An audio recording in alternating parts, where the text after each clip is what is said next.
कहानी ग्वालियर की है। ग्वालियर के पुराने हाईकोर्ट इलाके में शांति मोहन विला अपार्टमेंट स्थित है। इस अपार्टमेंट की दूसरी मंजिल पर फ्लैट नंबर 208 में प्रीति जैन अपने पति हेमंत जैन और 2 बच्चों के साथ रहती थी। हेमंत जैन का शीतला माता साड़ी सेंटर के नाम से साड़ियों का थोक का कारोबार था। प्रीति और हेमंत इस अपार्टमेंट में लगभग 3.5 महीने पहले ही आए थे। इससे पहले वे केथ वाली गली में रहते थे। हेमंत अक्सर साड़ी खरीदने के लिए गुजरात के सूरत शहर आते जाते रहते थे। हाल ही में 15 मार्च को वे सूरत से वापस आए थे। प्रीति की अच्छी दोस्त मीनाक्षी भी उसी अपार्टमेंट में रहती थी, तीसरी मंजिल पर। दोनों अक्सर मिलती जुलती थीं और हर छोटी बड़ी बात आपस में शेयर करती थीं। 17 मार्च की दोपहर लगभग 2 बजे थे। तीसरी मंजिल पर रहने वाली मीनाक्षी माहेश्वरी काम निपटाकर आराम करने जा रही थीं कि तभी किसी ने उनके फ्लैट की घंटी बजाई। जब उन्होंने दरवाजा खोला तो सामने घबराई हुई अपनी सहेली प्रीति को देखकर वह चौंक गईं। प्रीति ने बताया कि उसके पति का एक्सीडेंट हो गया है और उन्हें काफी चोटें आई हैं। मीनाक्षी तुरंत प्रीति के साथ नीचे फ्लैट की ओर गईं। साथ में उन्होंने पड़ोस में रहने वाले अनिल राजपूत को भी बुलाया। वहां उन्होंने देखा कि हेमंत की हालत गंभीर थी और पलंग पर उनका सिर से बहुत खून बह रहा था। यह देख मीनाक्षी घबरा गईं। वे तुरंत हेमंत को जेएच ट्रॉमा सेंटर ले गईं। वहां जांच के बाद डॉक्टरों ने उन्हें मृत घोषित कर दिया। यह मामला गंभीर था। अस्पताल प्रशासन ने पुलिस को सूचना दी और इंद्रगंज के टीआई को जानकारी दी गई। इस दौरान प्रीति ने मीनाक्षी को बताया कि उन्हें हेमंत के एक्सीडेंट के बारे में कुछ भी पता नहीं है। वह अपने फ्लैट में ही थीं। कुछ ही देर पहले हेमंत ने कॉल बेल बजाई। जब उन्होंने दरवाजा खोला तो हेमंत अचानक उनके ऊपर गिर पड़े। उसने बताया कि उनका एक्सीडेंट हो गया है, लेकिन कहां और कैसे हुआ इसके बारे में उन्होंने कुछ नहीं कहा और बेहोश हो गए। हेमंत को उस हालत में देख प्रीति बहुत घबरा गई और दौड़कर मीनाक्षी को बुला लाई। अस्पताल से सूचना मिलते ही थाना इंद्रगंज के टीआई मनीष डाबर मौके पर पहुंचे। प्रीति जैन ने उन्हें वही कहानी सुनाई जो उसने मीनाक्षी को बताई थी। टीआई मनीष डाबर को लगता था कि यह एक्सीडेंट की कहानी असंभव लग रही थी। उन्होंने तुरंत इस मामले की जानकारी एसपी नवनीत भसीन को दी। एसपी के निर्देश पर टीआई सीधे हेमंत के फ्लैट पर पहुंचे। फ्लैट की जांच करने पर उन्हें स्थिति काफी संदिग्ध लगी।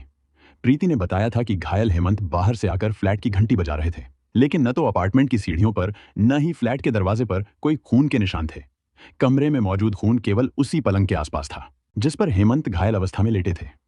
प्रीति का कहना था कि हेमंत घायल अवस्था में थे और दरवाजा खुलते ही उनके ऊपर गिर पड़े थे, लेकिन पुलिस को यह देखकर आश्चर्य हुआ कि प्रीति के कपड़ों पर खून का एक भी दाग नहीं था। टीआई मनीष डाबर ने इस जांच की जानकारी एसपी नवनीत भसीन को दी। इसके बाद एडिशनल एसपी सत्येंद्र तोमर और सीएसपी केएम गोस्वामी भी हेमंत के फ्लैट पर पहुंचे। सभी पुलिस अधिकारियों को प्रीति द्वारा सुनाई गई कहानी संदिग्ध और बनावटी लग रही थी। प्रीति के बयान को जांचने के लिए टीआई ने फ्लैट के सामने लगे सीसीटीवी कैमरे की वीडियो अपने पास रख ली। वीडियो देखकर पुलिस हैरान रह गई। पता चला कि घटना से करीब आधा घंटे पहले हेमंत के फ्लैट में 2 युवक आए थे। दोनों थोड़ी देर फ्लैट में रहने के बाद बाहर चले गए। उनके जाने के बाद प्रीति भी बाहर गई और फिर अंदर लौटकर कपड़े बदलकर मीनाक्षी को बुलाने तीसरी मंजिल पर चली गई। वीडियो में हेमंत घायल होकर घर के अंदर या बाहर आते नहीं दिखाई दिए, लेकिन 2 युवक फ्लैट में आते जाते साफ दिखाई दिए। प्रीति ने पुलिस को इन युवकों के आने के बारे में कुछ नहीं बताया, जिससे वह खुद शक के घेरे में आ गई। पुलिस ने इन 2 युवकों की पहचान की। पता चला कि एक दानाखोली का मृदुल गुप्ता और दूसरा सुमावली का उसका दोस्त आदेश जैन था। दोनों की पहचान के बाद हेमंत की बहन ने भी पुलिस को बताया कि प्रीति का मृदुल गुप्ता के साथ अवैध संबंध था। इसी वजह से प्रीति और हेमंत के बीच अक्सर झगड़े होते रहते थे।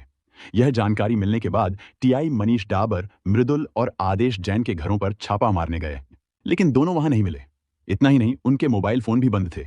इससे पुलिस का शक और बढ़ गया। लेकिन रात लगभग 1:30 बजे आदेश जैन अपने बड़े भाई के साथ खुद ही इंद्रगंज थाने आ गया। उसने बताया कि मृदुल ने उसे कहा था कि हेमंत के घर पैसे लेने जाना है। जब वह वहां गया तो उसने देखा कि मृदुल और प्रीति सोफे के पास घुटनों के बल बैठे थे, जबकि हेमंत सोफे पर लेटा हुआ था। आदेश को यह सब देखकर कुछ गलत लगा और वह तुरंत वहां से वापस आ गया। उसने पुलिस को बताया कि वह हेमंत के घर सिर्फ 1.5 मिनट ही रुका। आदेश की इस जानकारी से हेमंत की मौत का मामला और साफ हो गया। दूसरे दिन पुलिस को पोस्टमार्टम रिपोर्ट भी मिल गई। रिपोर्ट में बताया गया कि हेमंत के माथे पर 5 और चेहरे पर 3 घाव थे।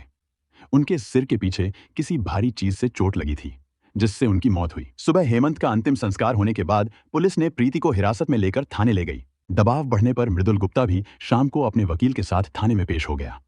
पुलिस ने प्रीति और मृदुल से पूछताछ की। थोड़ी ही देर में दोनों ने अपना अपराध स्वीकार कर लिया। उन्होंने माना कि हेमंत की हत्या उन्होंने पहले से योजना बनाकर की थी।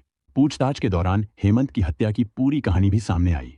प्रीति अपने पति हेमंत के साथ पहले कैथवाली गली में और फिर बाद में दानौली में उसी मकान में रहने लगी, जहां की पहली मंजिल पर मृदुल गुप्ता अकेला रहता था। यहीं मृदुल और हेमंत की मुलाकात हुई और धीरे धीरे दोनों के बीच दोस्ती हो गई।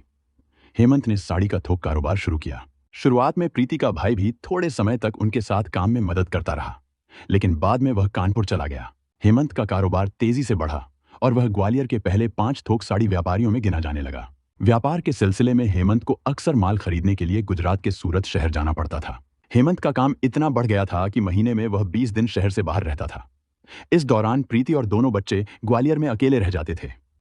इसलिए हेमंत घर की देखभाल और बच्चों की जिम्मेदारी अपने सबसे भरोसेमंद दोस्त मृदुल को सौंप देता था। हेमंत मृदुल पर इतना भरोसा करता था कि अगर उसे बाहर से पैसे भेजने होते तो वह सीधे मृदुल के बैंक खाते में भेज देता था। इसी वजह से हेमंत के शहर में नहीं रहने पर भी मृदुल का प्रीति के घर आना जाना लगा रहता था। प्रीति अब 35 साल की हो चुकी थी और 2 बच्चों की मां थी, लेकिन पैसे की चिंता न होने और पति का भरोसा होने की वजह से वह काफी आजाद हो गई थी। लगातार साथ रहने वाले लोगों के बीच दोस्ती और अपनापन बन जाना मामूली बात है। यही प्रीति और मृदुल के साथ हुआ। दोनों पहले से अच्छे दोस्त थे, लेकिन धीरे धीरे एक दूसरे के और करीब आ गए। दोस्तों जैसी बातें होने लगी और इसी वजह से उनके नजरिए में भी बदलाव आया। इसका नतीजा यह हुआ कि करीब 1.5 साल पहले उनके बीच शारीरिक संबंध बन गए।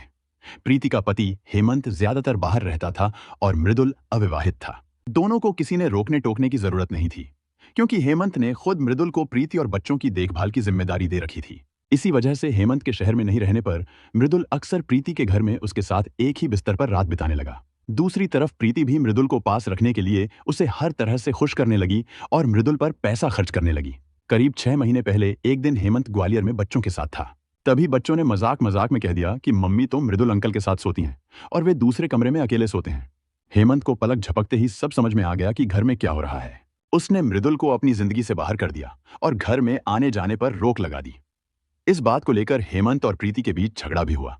प्रीति ने सफाई देने की कोशिश की, लेकिन हेमंत ने मृदुल को फिर घर में आने से रोक दिया। इससे प्रीति काफी परेशान हो गई। दोनों अकेलेपन का फायदा न उठा सकें, इसलिए हेमंत ने परिवार को लेकर अपनी बहन के घर रहने का फैसला किया। ननद के घर रहते हुए प्रीति और मृदुल की बात रुक गई, लेकिन हेमंत कब तक बहन के घर रहता। करीब 3 महीने पहले उसने पुराना मकान बेचकर इंद्रगंज में नया फ्लैट लिया। वहां आने के बाद प्रीति और मृदुल की छुपी हुई बात फिर से शुरू हो गई।